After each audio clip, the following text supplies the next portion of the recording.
This is the Fucare Libra 1200W electric bike, and let me just say, this bike looks absolutely stunning. The moment I saw it, what caught my eye was its modern, rugged design. It's got this sleek graphite gray frame with those bold 20-inch fat tires that somehow make the bike feel powerful, yet approachable at the same time.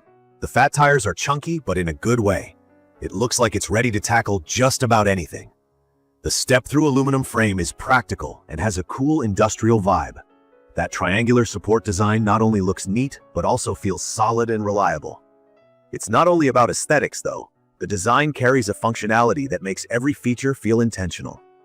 From the second I unboxed it, I could sense that this wasn't your average electric bike. Sure, it came 90% pre-assembled, as they promise, but putting that last 10% together still made me a bit nervous.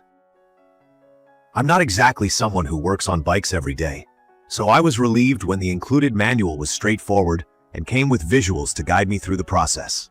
It didn't take too long to pop on the final adjustments, though I'd recommend making sure you have enough space to set everything up comfortably without bumping into things. Once everything was in place, I stepped back and took it all in. This thing looked ready to go. When it comes to actually riding the Fucare Libra, my experience has been overwhelmingly positive.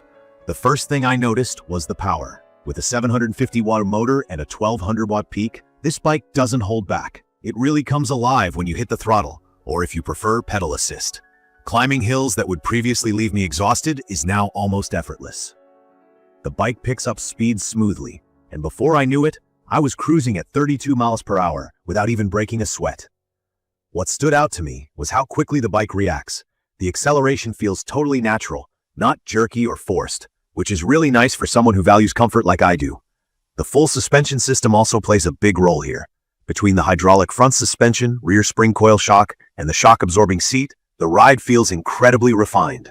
Even when I ventured onto bumpier, uneven terrain, I didn't feel like I was being thrown around. It's a level of smoothness I didn't expect from a bike like this. The range is another highlight. The lithium-ion battery it comes with is a 48-volt, 20-hour LG battery, and I'll admit, I was a little skeptical at first about the advertised 45 to 80 miles per charge. Real-life usage varies, especially depending on whether you're relying more on the throttle or if you're pedaling, but in my experience, it performs impressively well. On a single charge, I was able to get through several commutes to the store and even a relaxed weekend ride around the trails without needing to plug it in immediately. Honestly, that's a huge relief for someone like me who doesn't want to be worrying about charging constantly.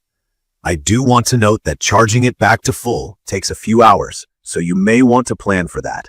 The thing I truly love about this bike is just how versatile it is. Whether I'm commuting to work or exploring trails during the weekend, it adapts beautifully.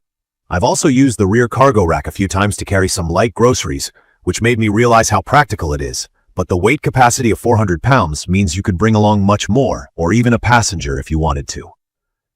I also appreciate the smart LCD display, which not only looks sleek but is extremely easy to read and gives essential stats like speed, range, and battery life. There's even a mobile phone charger built right in, and let me tell you, that's a game changer for my longer adventures. I didn't even realize how much I'd rely on it until I started using it. But nothing is perfect, and there are a couple of areas where this bike isn't quite as convenient, at least for me. First, the weight. At over 80 pounds, this is not a light bike. Moving it up a flight of stairs or maneuvering it into tight spaces can be a bit of a workout on its own.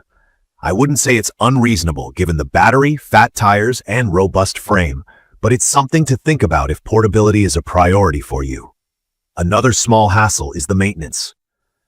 While it hasn't fallen apart or anything, I've found that with electric bikes in general, and this model is no exception, regular checks for tire pressure, brake functionality, and other components are more necessary compared to traditional bikes.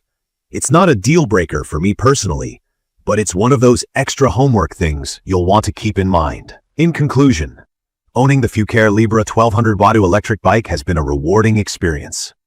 I'd recommend this for anyone who's looking for a powerful, versatile, and comfortable electric bike that can handle a mix of commutes, adventures, and even light cargo hauling. The fat tires give it incredible stability, while the motor offers enough power to tackle hills and make riding actually fun. It's perfect for adults who want an e-bike that goes beyond just getting from point A to B. You'll actually enjoy the journey. It does come with its challenges, like the weight and the need for regular maintenance. But given everything else it offers, I think it's absolutely worth it. If you've been watching this video and are thinking of taking the step to try out the Fucare Libra, let me know what you're most excited about or any questions you might have in the comments below. Make sure to hit that subscribe button so you don't miss future reviews, and I'd love to hear your thoughts. Thank you for watching, and I'll see you next time.